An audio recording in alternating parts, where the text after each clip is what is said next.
ரூ. 2,00,000 வரைக்கும் சேலரி வாங்கலாம் நீங்க. புதிய ஜாப்ஸ் சூப்பரான ஒரு வேலையை போட்டது இப்போ. என்ன வேலை அப்படின்னு பார்த்தீங்க அப்படின்னா, native shade potting packing work. இல்ல ஒரு 9 மணி நேரம் தான் டைம். 9 மணிக்கு மார்னிங் வந்தீங்க அப்படின்னா, ஈவினிங் ஒரு 7 மணிக்கு ஈவினிங் போயிடும். இதில் 1 மணி நேரம் லஞ்ச் பிரேக் வரும். அது ரெஸ்ட் பண்ணா நம்ம 9 மணி நேரம் தான் ஒர்க் ஆகும். சரி, ஒரு நாளைக்கு என்ன சம்பளம் அப்படின்னு பார்த்தீங்கன்னா, ரூ. 520 சம்பளம் தருவாங்க. இந்த ரூ. 520 நம்ம முழுசா வந்துருமா அப்படின்னு கேட்டா, அதான் இல்லை. என்ன ரீசன் அப்படின்னு கேட்டீங்கன்னா, இஎஸ்ஐ, பிஎஃப், அது போக டாக்ஸ், இது அனைத்துமே ஒரு 1,900 லெஸ் பண்ணிக்குவாங்க இந்த சேலரில இருந்து மாசத்துக்கு. சரி, இந்த 1,900 கட் பண்ணோம்னா அப்புறம் ஒரு நாள் சேலரி என்ன அப்படின்னு கேட்டீங்க அப்படின்னா ரூ. 440. ஓகே, 440 சொல்லிட்டோம். இதுல வேற ஏதாவது நமக்கு நீங்க கவர்மெண்ட் ஹாலிடே வர்றது எல்லாமே உங்களுக்கு சேலரியோட லீவ் வந்துடும். அதுபோக சண்டே கம்பல்சரி லீவ் தான்.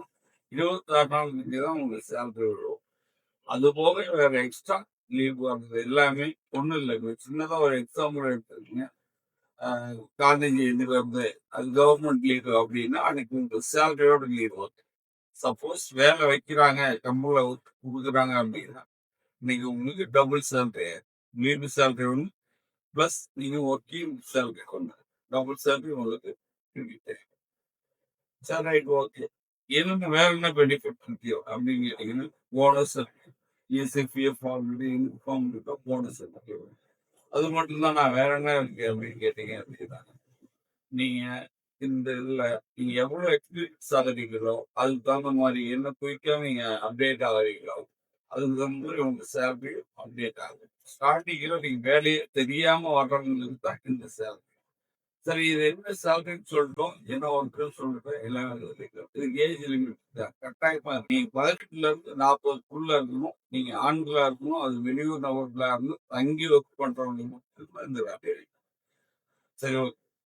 உங்ககிட்ட ஏதாவது சர்டிபிகேட்லாம் இருக்கு, நான் ஆல்ரெடி ஸ்டாஃபா ஒர்க் பண்ணியிருக்கேன், என்கிட்ட ஸ்கில் இருக்கு அப்படின்னா கூட நீங்க ஜெராக்ஸ் காப்பியை கொண்டு வந்தீங்க. அப்போது எங்களுக்கு கொண்டு வர வேண்டிய ஆவணங்கள் அப்படின்னு பார்த்தீங்கன்னா, ஆதார் கார்டு, லக்கேஜ், வீட்டோட ஃபோன் நம்பர், கான்டாக்ட் நம்பர் ஒன்று, பேரண்ட்ஸா இல்லை கார்டியன்ஸோ ஏதோ ஒரு நம்பர் ஒன்று, அது போக ஆனது உங்களோட மொபைல் நம்பர் ஒன்று. உங்கள்கிட்ட மொபைல் நம்பர் இல்லாம போகல, ஆனால் கட்டாயம் வீட்டோட கான்டாக்ட் நம்பர் கண்டிப்பாக கொண்டு வரும். சரி, ஓகே. தங்கி வேலை செய்யறவங்களுக்கு சொல்லிட்டோம், ஆண்களுக்குன்னு சொல்லிட்டோம். நீங்க வேலை செஞ்சா உங்களுக்கு இது மட்டும்தான் அப்படின்னு கேட்டீங்கன்னா இல்லை, போனஸ் வருஷத்துக்கு அது பர்சன்டேஜ்ல வரும். எல்லாத்துக்கும் ஒரே இது மாதிரி தான். கிட்டத்தட்ட இது ஒரு 1,500 2,000 செய்யக்கூடிய கம்பெனி, பிக்கஸ்ட் கம்பெனி. ஸோ அவங்களுக்கு எல்லாமே அப்டேட் பண்ணும்போது உங்களுக்கான அப்டேட் வந்துடும். நீங்க வேலை தெரியாம புதுசா வர்றவங்களுக்கான லிஸ்ட் தான் நாங்கள் சொல்லியிருக்கோம். சரி, புதுசா நாங்கள் வர்ற வேலையை தெரியல, வேலையும் பழைய கொடுக்குறோம். அப்ப என்ன சேலரி நாங்கள் டோட்டலாக வாங்குவோம் அப்படின்னு கேட்டீங்கன்னா, வருஷத்துக்கு 2,00,000 நீங்க சேர்க்கலாம். எப்படி சார் 2,00,000 சொல்றீங்க? நீங்க சொல்ற 440 போட்டா 2,00,000 வராது. எஸ், வராது. எப்படி வராது அப்படின்னு கேட்டீங்கன்னா, சேலரின்னு பாத்தீங்கன்னா 2,00,000 வராது. 1,40,000 தான் வரும்.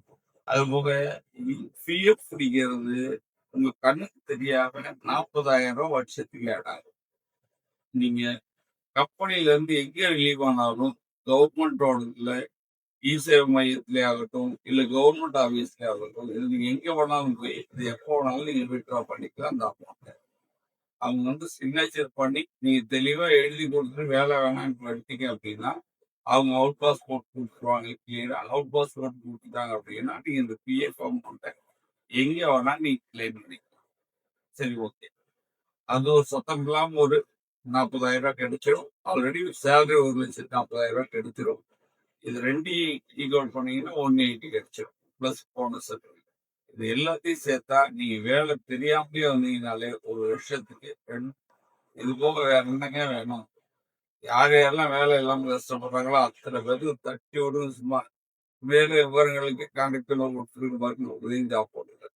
நம்ம திருப்பூர் ரயில்வே ஸ்டேஷன் வந்தீங்க அப்படின்னா இமிடியேட்டா ஆவணம் சரி பண்ணிட்டு உடனே வேலை. கூலி போற ரோட்ல 500 மீட்டர் வாக்கிங் டிஸ்டன்ஸ் முன்னாடி வந்தீங்கன்னா